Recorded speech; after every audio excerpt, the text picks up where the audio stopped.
Welcome back everyone, Mudford here. Today we're back out in the shop working on the Buick Regal GS, and we're finally starting to get to some mods to this car. Basically today we're just going to do a little bit of beef up on the transmission. We're going to do that first before we move on to the engine mods.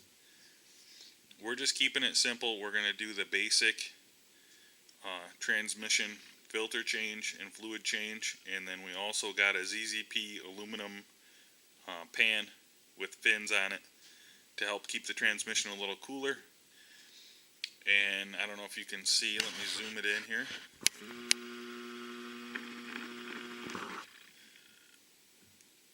We also got the shift kit. I don't think we're going to use it. The ZZP shift kit is really cheap and it comes with a good filter. That's why I got it. I have the Transgo shift kit that has metal spacers and replacement springs in it, so we're going to go ahead and put that in. I did also get a reusable gasket. You might think that's kind of crazy considering that my pan has a plug in it, but I'm never going to just change the fluid without looking at the filter. So that's why I got that. And the plug is nice even if you're going to pull the pan off, because you can get most all the fluid out without making it a mess with it.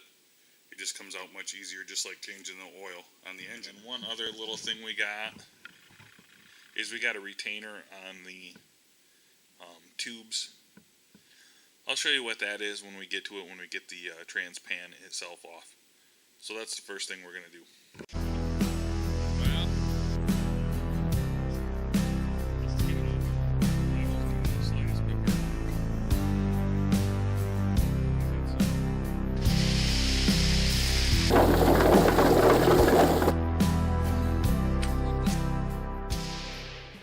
So we got the Buick in the shop, and I know I said I was going to put it on the dyno before I started all this stuff, but this isn't like a speed shop mecca where I live.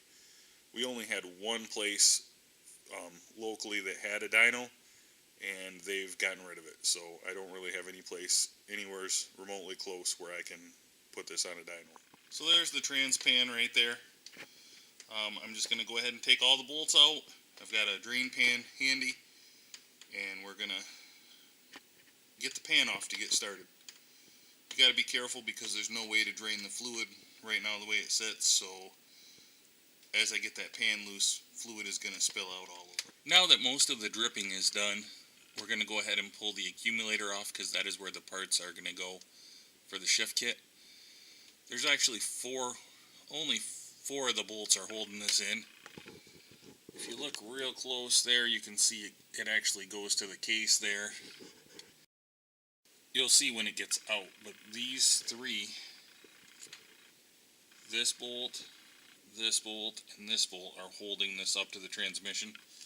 And then that bolt right there is too. If we went to the other side, you could see that a little better. But I'm not going to put my camera under there because it is still dripping a little. This bolt right here goes through. You can feel that it goes into the transmission, whereas this one, the other bolt, you can put your finger behind it. It's just sandwiching part of the accumulator assembly together. So we just got to get those four bolts out, and then we're also going to have to get it slided on pried off of these tubes here. So we're going to go ahead and do that and get it out on the bench next. Once you get the bolts loose, you're going to have a bunch more fluid come out. Once you get the four bolts out and more fluid comes out, it'll slide right off of these three tubes quite easily. There is a lot more fluid in here than you think. You can see I got it all over here.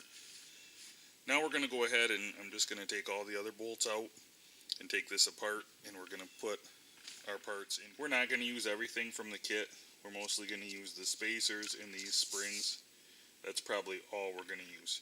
I'm just going to go ahead and take these 7 bolts out here and get this apart and get it all cleaned up. Got all the bolts out, so all I'm going to do right now is go ahead and take it apart and clean it all up and get most of the dirty transmission fluid that I can wiped off, and then we'll see what new parts we're going to put in. I don't see anything too terrible yet, just the normal friction material from the clutches.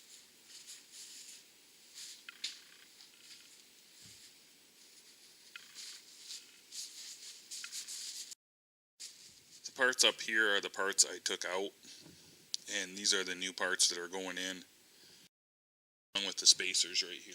So we've got this cleaned out pretty good.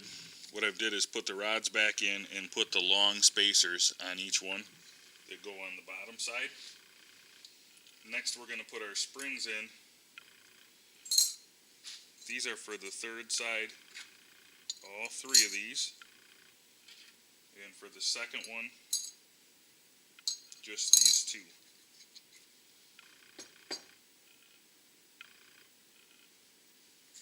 Get rid of those. I've cleaned these up pretty good around the seals. I'm just going to put a little bit of fresh transmission fluid.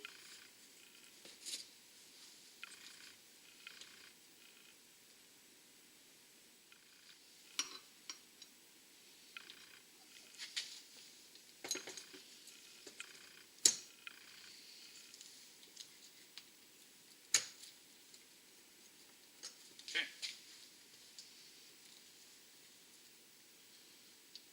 Same thing on the other side.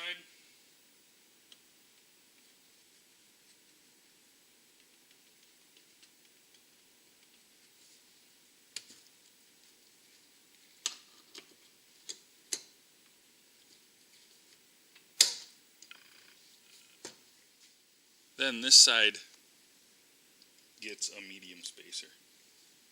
And we are all set to go back together.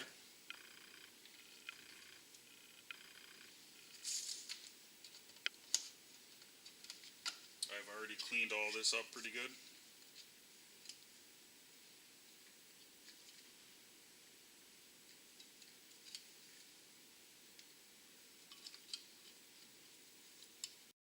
We're just going to put the 7 bolts back in that hold this together. Here's the other little kit we got. Basically this is just to lock those tubes together so that they can't slip out of the accumulator. Apparently that must be a problem. There's probably a technical service bulletin or recall or something on them. But obviously it must be a problem for them to come up with this kit, so we're going to go ahead and put it in since we have everything out right now. This is all cleaned up and ready to go back in right now, so I'm going to go ahead and do that. Hopefully at the same time I'll be installing this.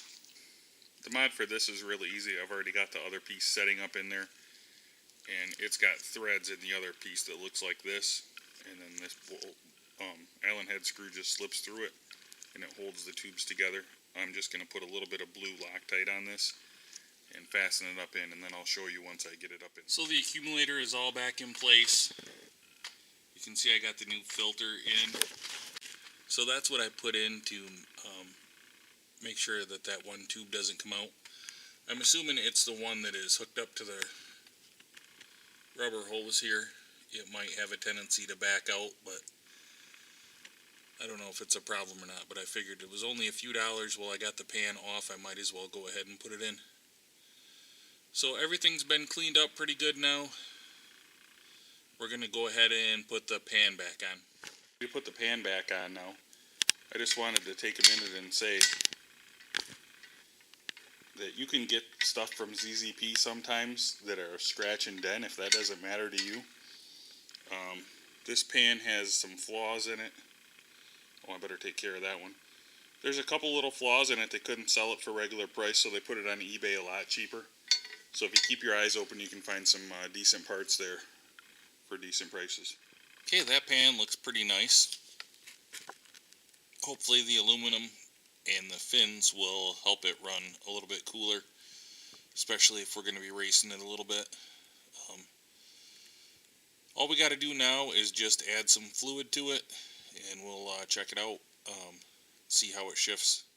I've added 4 quarts of transmission fluid. Now I'm going to put this in. I usually always put this in transmissions. I've had some good luck with it on some older transmissions I've used. I've added it, and it's really seems to do what it says. It seems to work pretty good. So I'm just going to go ahead and add it for preventive maintenance. while I'm doing the service, I figure it won't hurt to add this in. Stay tuned for more videos about the Buick Regal GS build. The Speed Daddy stainless headers are already shipping for it right now. That's going to be the next mod, along with a full 3-inch exhaust. Then we're going to go with the ZZP cold air intake and filter.